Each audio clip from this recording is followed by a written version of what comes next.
Hello, and welcome to the Healthy with Heather Brown Summer Series. I'll be counting down to season 3 by sharing fan favorite episode replays plus a mini episode or two. If you're listening to this in real time, it's summer 2023, and I'm resharing the top 5 episodes from seasons 1 and 2 as we get excited for season 3 launching on Tuesday, July 25th. To celebrate summer, I'm giving a shop-wide sale on all my ebooks and video course products. You can use code SUMMER for 40% off at mylifewellloved.com/ebook. Happy shopping, y'all. Now is the perfect time to stock up on meal planning resources and my video course for the school year. Just saying.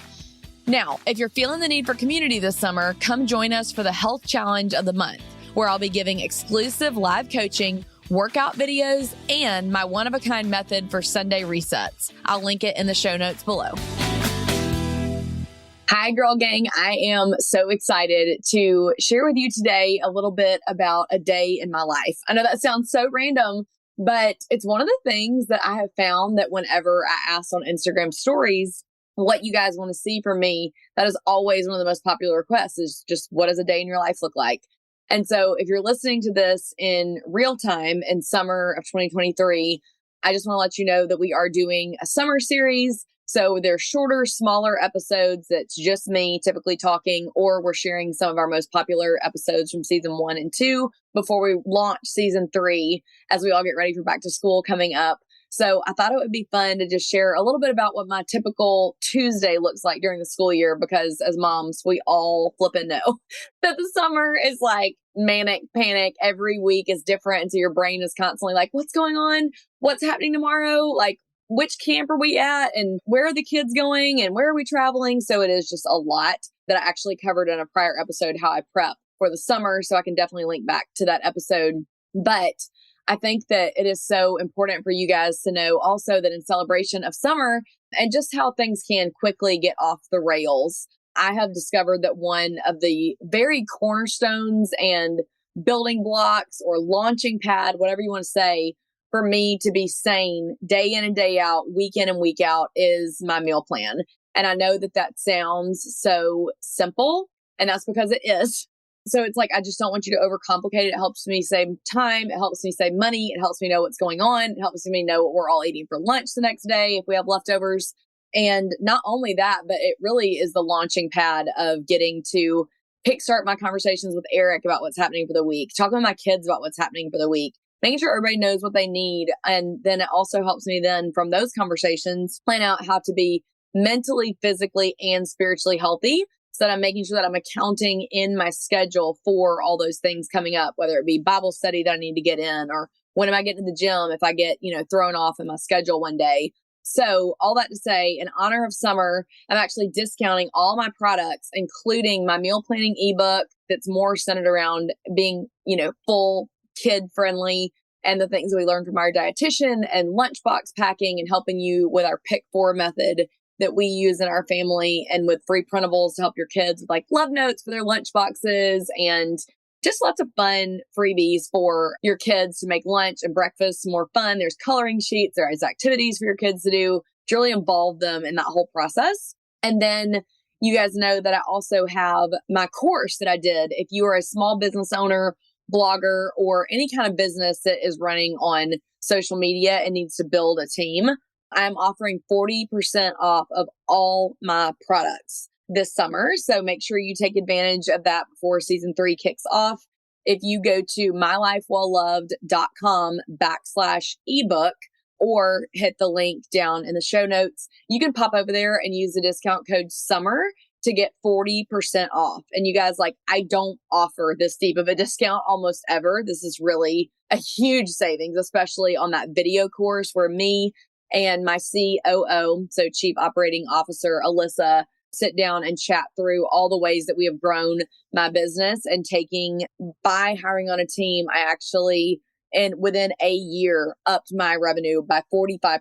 So if you want to learn all the tools that we use, how we built a team effectively, how that has played out for us in my business, and how it can for you as well, help you up your revenue, take advantage of this massive savings to help you get a huge head start on Q4 even, and going into a strong planning for the following year.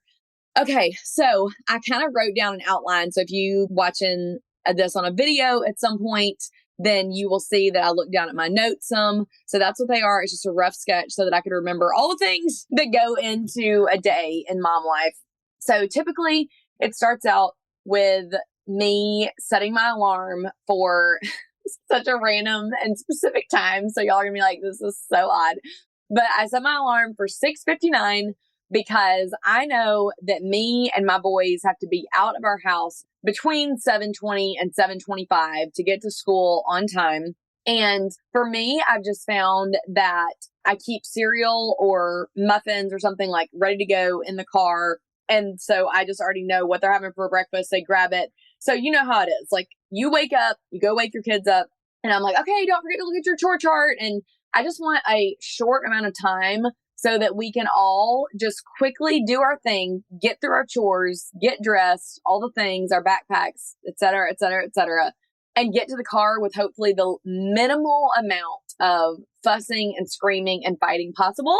And so I have found that if I actually shorten our window before we get in the car for me and our boys, that works really well in this current season of life.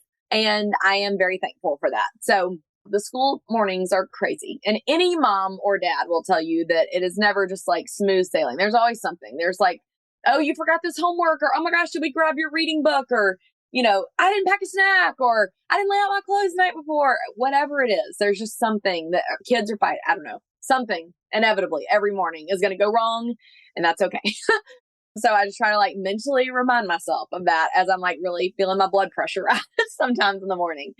Okay, so I typically make my pre-workout the night before. I've got it ready to go, or I've got the packet set up to just throw in my Owala or Stanley water bottles.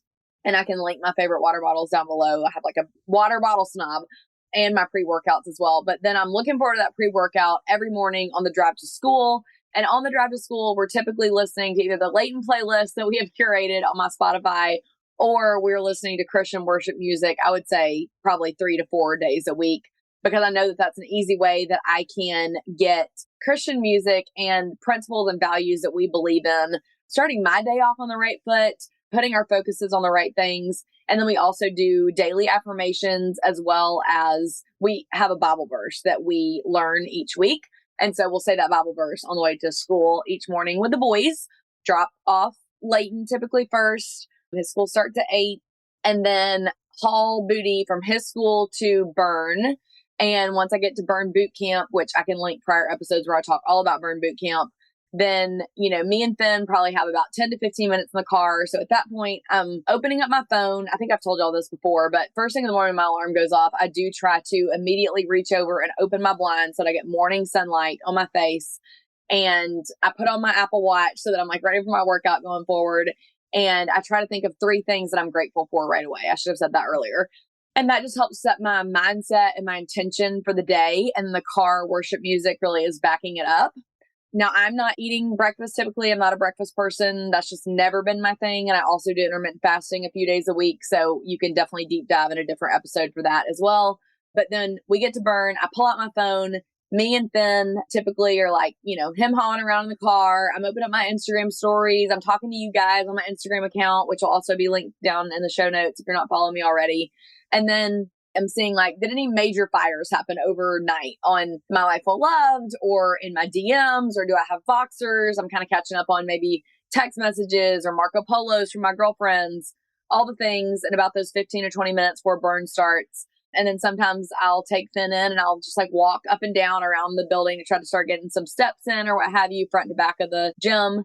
And then I do the workout with a bunch of my friends that luckily work out at the same time. I love that accountability that's built in there, because we're all checking in. Are you going in the morning at this time? And so that's fun to have that. That's a big draw to me about Burn, is the community, because as a small business owner, when you do work out of your home, I'm like, Burn is my chance to see my people during the day, So then I always pretty much have to skip the finisher, is what it's called, at Burn, and the cool down, unfortunately, because I have to get Finn to school by 9.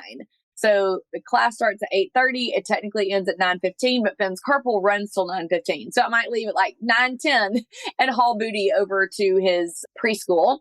And then once I get Finn dropped off at preschool, then, on Voxer, talking to my team, figuring out like, okay, are there any last minute issues we're having before I go home and record a podcast episode? Or is there anything new I need to know? Any brand deals, any negotiations going on that I need to weigh in on quickly? Zoom calls that need to be set up. On that drive back, though, if there's nothing major going on, a lot of times that's when I'll even put on like the Bible recap and listen to that podcast to just continue to get the word put into me. I think it's so important to feed yourself spiritually from the beginning of the day, because it really does set the tone for your entire attitude. And I hate it when I can't get that in the morning, but that is why even just having the worship music in the morning is at least something, and it also allows there to be conversation with the boys in the morning and all throughout their day about our relationship with Jesus as our Lord and Savior. So all that to say, then I come home and, I'm like, okay, let me, make sure my microphone's all set up for the podcast. I'm running around, I'm going to the bathroom, washing my face before I like hop on there. And then I do this podcast recording, or I do a brand call, or I do a strategy call, or something work related, typically first thing in the morning. And then as soon as I wrap a podcast conversation with a guest, then I'm like, okay, maybe I have like 15 minutes before my next appointment. I'm not exaggerating. Like sometimes I literally have to say to my team, hey, can I pause this call just to like go pee? Can I just mute myself for a moment? It's insane how fast paced the days go. And mamas, you know how it goes. So then I might be like, okay, I'm going to scarf down my lunch, which, like I told you in the beginning of the episode, we meal plan. So a lot of times my lunch is either leftovers, or it might be a protein shake, or it might be a bag salad kit that was buy one, get one free at Publix, and I'm adding protein to it. But like y'all know, I try to get in 100 grams of protein and half my body weight in ounces in water each day. So I'm diligently having to work on that water and protein all throughout the day. And if I don't get in at least one protein shake, or at least one, Greek yogurt with at least half a scoop of protein powder in it, like I'm probably not going to hit that goal. If you know me, you know I always preach about my Sunday reset that helps me be the best version of myself and have a successful week. Having a great manicure is one thing that makes me feel like me, and one step within my reset system is self-care. Sitting down to do a manicure forces me to sit down and be still, which y'all know I'm not naturally good at, and relax to do something that helps me feel put together while pouring out for my kiddos all summer long. Plus, bonus, it saves me a lot of money versus going to the salon. The Olive and June Mani System has everything you need for salon quality manicure in one box, and the price breaks down to just $2 a mani. You can customize it with your choice of 6 polishes, and this polish doesn't chip, y'all. It lasts for at least 7 days, even with tough boy mom life. It also includes Olive and June's award-winning cuticle serum and acetone-free polish remover pot. You should also check out their press-on nails or their quick drop polish. Visit oliveandjune.com/Heather for 20% off your first Mani system. That's oliveandjune.com/HEATHER for 20% off your first system. Add it to your Sunday reset next week and let me know what you think. So I'm being really intentional about that. And then my assistant might get here, and then we're starting to run around and batch shoot content for reels. The boys get home about 3 typically from my babysitter. She'll, pick them up. She's one of my best friends. Y'all have heard her on the podcast before, actually, on our mama episode, which I can also link to in the show notes. And she'll bring them home at 3. And then the boys know, like, okay, when you get home from school, what do you have to do? Like they come in the door and they want to show me and tell me all the things, of course, all their crafts, arts, books, library books, all the things. And then they want their snack. We're going to roll in. We're going to get our snack.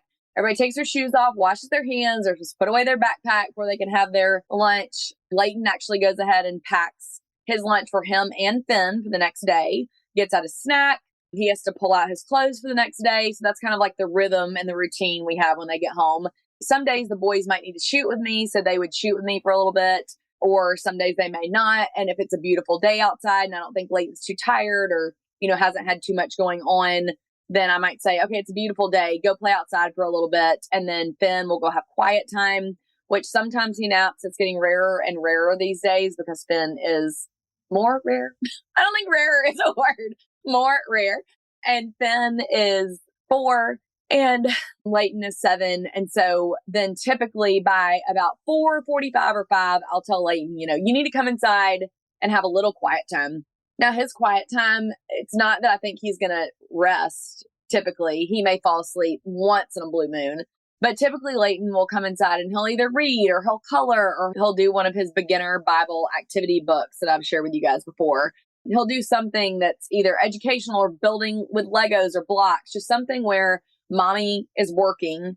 And then some days, if I'm not working or I don't have to work according to what's going on with the schedule, then maybe I would say, okay, y'all got home and it's a beautiful day. We're going to walk up to a park, or we're going to go on a walk on your scooters and your bikes for a little bit, and then we'll come back and have quiet time. So really kind of just depends on the day, what's going on. Once the boys get home, then I'm still working while they're in their quiet time, or maybe I'm done working for the day. So maybe I do my devotional then. But I will say I pretty much always have Alexa playing music in my house. Like, it's constant. It's either Morgan Wallen or Elevation Worship or Bethel music. It's Maverick City music. It is Carrie Underwood. I'm pretty sure my Alexa is now talking to me. She's like, yes, what you need. And then y'all know I have brain breaks all throughout the day, where typically every hour or two, I even sometimes set an alarm if I'm getting off kilter with it. And I'll just go walk laps around my neighborhood while I'm either listening to boxers or writing emails or texting friends back during a brain break, just to get outside, get some more steps in, get that water in. And then Eric probably gets home about 5:20. We may have swim lessons that night. And so, or soccer, or, whatever it is, we do try to keep our kids just in one activity at a time. So, Finn isn't in anything right now. So or he's not playing soccer right now. So we're letting Leighton play soccer, and then Finn is not, and they both are in swim lessons. So that's actually kind of like pushing it a little bit for us, because we want to be very protective of our family time. And I have talked about this before, but I truly do believe there is a war on the American family unit, and you have to claim your time at home as a family and make it important and draw those boundaries. And no offense, like, if this is your thing, like, okay, but I know a lot of families that do, travel leagues and then also another sport. And then it's like, okay, so you're gone all day at the ball fields on Saturday.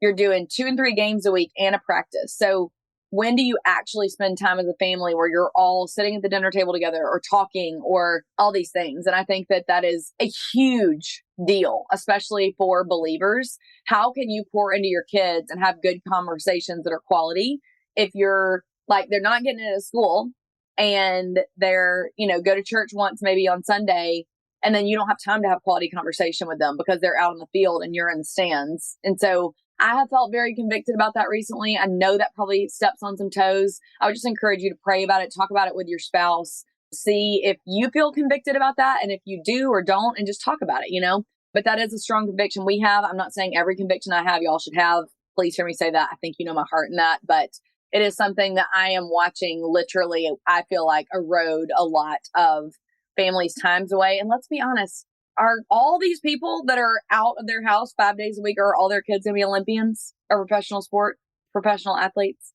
No, let's be honest with ourselves. We can't all be professional athletes. So I don't know. I just think that there's a really fine line there. So I'd encourage you to, explore that, talk about it with your spouse. I know even like Eric got asked to coach both Leighton and Finn during the same season. And I was like, I hear you. If you really want to do that, if it's really important to you, you can make that decision.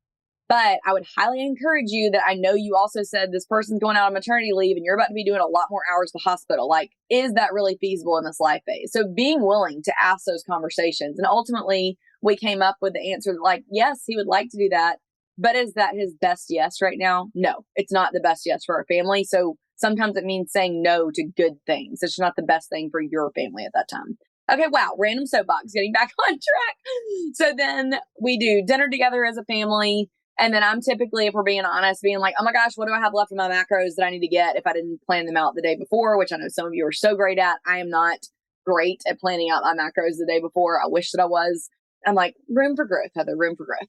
But anyway, so then we'll eat dinner, and then I'm typically being like, oh, I got 20 grams of protein left that I still got to eat. So that I'm making some kind of delicious protein faux dessert, concoction.